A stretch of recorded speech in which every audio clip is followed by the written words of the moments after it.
যে সকল মাছ চাষি ভাইরা টাকি মাছের জন্য অর্ডার করতে চাচ্ছেন তারা আমাদের সাথে যোগাযোগ করতে পারেন। এই যে আমাদের কালেকশনটা আপনাদেরকে দেখাচ্ছি।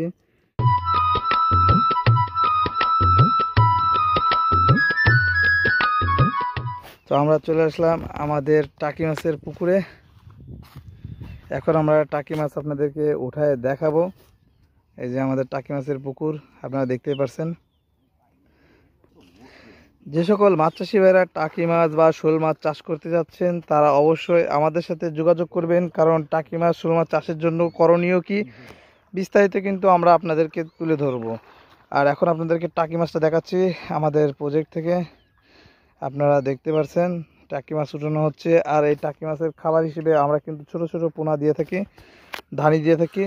যারা টাকি মাছ চাষ করতে যাচ্ছেন তাদেরকে একটা কথা বলবো যে আপনারা যদি ধানি পোনার ব্যবস্থা রাখতে পারেন আপনার পুকুরে, ইনশাল্লাহ আপনারা কিন্তু লাভবান হবেন।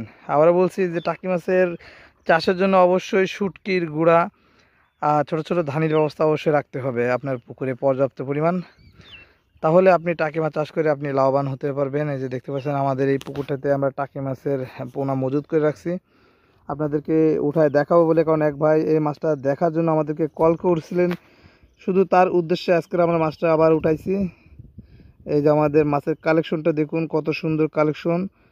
যারা টাকি মাছ চাষ করতে যাচ্ছেন তাদেরকে বলবো যে অবশ্যই আমাদের ভিডিও স্ক্রিনে দেওয়া নাম্বার যোগাযোগ করুন, কারণ আমরা বাংলাদেশের যে কোনো জেলায় টাকি মাছটা আমরা ডেলিভারি করতেছি এবং আমরা একদম পাইকারি রেটে ডেলিভারি করব। তার জন্য অবশ্যই আলোচনা সাপেক্ষে আমরা প্রাইসটা রাখবো। আর এই আলোচনা সাপেক্ষে এই কারণে বললাম, কারণ মাছের রেটটা এক এক সময় এক এক রকম থাকে, যার কারণে আমরা মাছের রেটটা ভিডিওতে আজকে বললাম না। আপনাদের যাদের মাছ নেওয়ার দরকার অবশ্যই ভিডিও স্ক্রিনে দেওয়া নাম্বারে এখনই যোগাযোগ করলে আপনারা কিন্তু এই মাছটা সংগ্রহ করতে পারবেন। তো যারা হলো আমাদের ঠিকানাতে এইসব মাছগুলো সংগ্রহ করতে চাচ্ছেন, আমাদের ঠিকানা যশোর কাজীপুর, দেখতে পারছেন। শুধু অর্ডার করবেন, আপনার বাংলাদেশের যে কোনো জেলায় এই মাছটি পাঠিয়ে দিতে সক্ষম। তো এই ছিল আমাদের আজকে টাকি মাছ নিয়ে ছোট্ট একটি ভিডিও। সবাই ভালো থাকবেন, আল্লাহ হাফেজ।